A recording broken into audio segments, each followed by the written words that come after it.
Hello friends, आपका स्वागत है मेरे YouTube channel DC online biology में। आज हम आप लोग के सामने लेकर के आए हैं कि नीट 2024 में कौन कौन से चैप्टर हैं जो इम्पॉर्टेंट हैं। बहुत सारे बच्चों का ये डाउट रहता है कि सर कौन से चैप्टर हम पढ़ें कि नीट में ज़्यादा से ज़्यादा नंबर ला सकें। तो उनके लिए मैंने वेटेज के अकॉर्डिंग चैप्टर को क्लासीफाई कर रखा है कि किस चैप्टर से कौन कौन से क्वेश्चन या कितने क्वेश्चन पूछे जा सकते हैं, इनका वेटेज क्या है, कितना % इम्पॉर्टेंस रखते हैं ये चैप्टर्स। ठीक है, तो आते हैं उस टॉपिक पे और देखते हैं हम लोग कि किस पार्ट से, बायो के किस हिस्से से कौन कौन से चैप्टर से कितने कितने क्वेश्चन पूछे जाने की संभावना है, ताकि आप अच्छे से अच्छे नंबर ला करके MBBS के लिए कॉलेज ले सकें, BDS के लिए कॉलेज ले सकें, BHMS के लिए कॉलेज ले सकें और BSc नर्सिंग के लिए भी कॉलेज ले सकें। क्योंकि इससे पहले जो नीट हुआ करता था उसमें सिर्फ और सिर्फ 5 कोर्सेज आपके लिए अवेलेबल हुआ करते थे, लेकिन इस बार या हम कहें कि पिछली बार से BSc नर्सिंग भी उसमें जुड़ गया है। तो बहुत सारे बच्चों के लिए अब एक अच्छा प्लेटफॉर्म हो गया है नीट UG। ठीक है, नीट UG का फॉर्म का जो लास्ट डेट था वो 9 मार्च को था, लेकिन फिर से उस डेट को एक्सटेंड कर दिया गया है। अब उसका लास्ट डेट था 16 मार्च को, जो ख़त्म हो चुका है।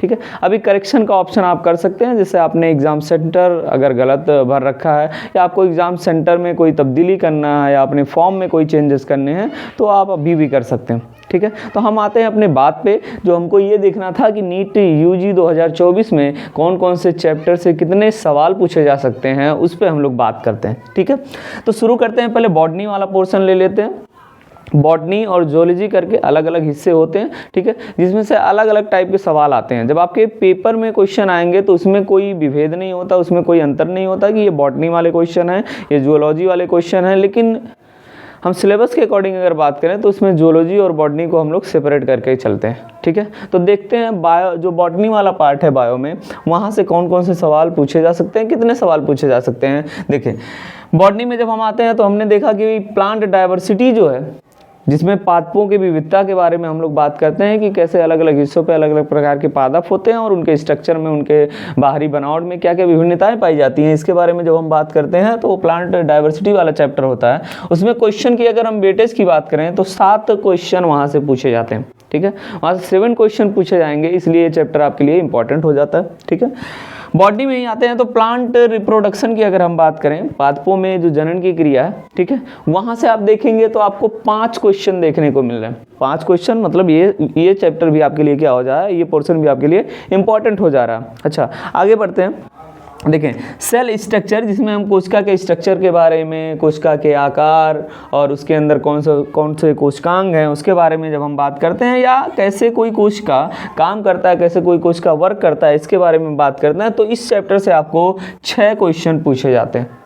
इसलिए ये भी एक अच्छा वेटेज रखता है नीट UG 2024 के लिए। ठीक है, आगे बढ़ते हैं तो आप देखेंगे प्लांट फिजियोलॉजी। आप चाहे प्लांट फिजियोलॉजी की बात कर लीजिए या ह्यूमन फिजियोलॉजी की बात कर लीजिए, दोनों ही पोर्शन बहुत ही तगड़े होते हैं। यहाँ से बहुत बढ़िया बढ़िया सवाल पूछे जाते हैं और सवाल की संख्या जो होती है वो कहीं ज़्यादा होती है। इसीलिए आपको ये टॉपिक बहुत बेहतर तरीके से पढ़ के जाना होगा एग्जाम में। देखिए, प्लांट फिजियोलॉजी में आप देख रहे हैं कि यहाँ पे 8 सवाल आने हैं, तो आप इस वाले पोर्शन को तगड़े से करके जाइएगा, कई सालों के क्वेश्चन आप रिपीट करके जाइएगा, तभी आप इस एग्जाम में अच्छे नंबर ला सकते हैं। अच्छा, आगे बढ़ते हैं। आप देखेंगे बॉटनी वाले पोर्शन में जेनेटिक्स एंड इन्वायरमेंट। जेनेटिक्स और इन्वायरमेंट में आप देखेंगे तो यहाँ पे सवालों की संख्या पूरी एकदम झड़ी लगा रखी है। यहाँ पे 10 सवाल आ रहे हैं। 10 सवाल का मतलब बहुत बड़ा अपॉर्चुनिटी है आपके लिए। इस वाले चैप्टर को आप बहुत बेहतर तरीके से पढ़ करके जाएंगे, तभी आप 10 नंबर या हम यूँ कहें कि 10 क्वेश्चन को आप अटेम्प्ट कर पाएंगे। 10 क्वेश्चन मतलब पूरे 40 नंबर आपके हो जाते हैं। ठीक है, वहीं पे हम जूलॉजी वाले पोर्शन को देखते हैं। तो जूलॉजी में आते हैं तो सबसे पहला आपको मिलता है टॉपिक ह्यूमन फिजियोलॉजी। आप जानते हैं ह्यूमन फिजियोलॉजी जो है वो हर बार से ही इंपॉर्टेंट रहा है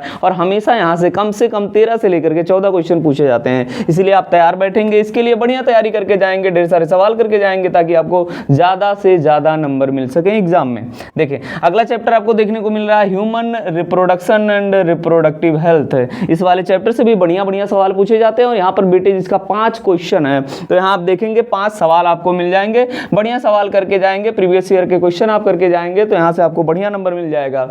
ठीक है, आगे बढ़ते हैं। ओरिजिन एंड एवोल्यूशन, जीवों की उत्पत्ति कैसे हुई, उनका विकास कैसे हुआ, इस वाले चैप्टर से भी बढ़िया सवाल पूछे जाते हैं। तो आप यहाँ देखेंगे क्वेश्चन की संख्या कितनी है, 3 है। ये क्वेश्चन आप तैयार करके जाएंगे, बढ़िया से पढ़ करके जाएंगे तो आपको ढेर सारे नंबर मिल सकते हैं नीट यूजी में। ठीक है, आगे बढ़ते हैं। तो ह्यूमन हेल्थ आपको देखने को मिल रहा है, ह्यूमन हेल्थ एंड डिजीजेज, इस वाले चैप्टर से आप देखेंगे तो 3 क्वेश्चन पूछे जाने हैं, अर्थात कुल मिलाकर के करीब 12 नंबर आपको मिलने हैं। तो ये भी आप बेस्ट पढ़ के जाएंगे, अपना 100% दे के जाएंगे। ठीक है, आते हैं एनिमल किंगडम में। एनिमल किंगडम थोड़ा सा कठिन हो जाता है आपके लिए, क्योंकि इसमें एग्जाम्पल्स बहुत ढेर सारे हैं। एग्जाम्पल को याद करना, मेमोराइज कर पाना, ये थोड़ा कठिन होता है। इसके लिए आप ट्रिक का इस्तेमाल कर सकते हैं ताकि नीट यूजी में ज़्यादा से ज़्यादा नंबर प्राप्त कर सकें। यहाँ देखेंगे आप एनिमल किंगडम से 3 सवाल पूछे जाते हैं। तो ये हमने आपको बता दिया कि नीट यूजी 2024 के लिए कौन कौन से टॉपिक और इंपॉर्टेंट हैं, जिसमें आप देखेंगे किस टॉपिक से कितने क्वेश्चन पूछे जाने हैं। ठीक है, उम्मीद है कि आपको ये वीडियो अच्छा लगा होगा, पसंद आया होगा। अगर आपको वीडियो पसंद आता है या कोई और जानकारी चाहिए नीट यूजी के लिए तो आप कमेंट करिए।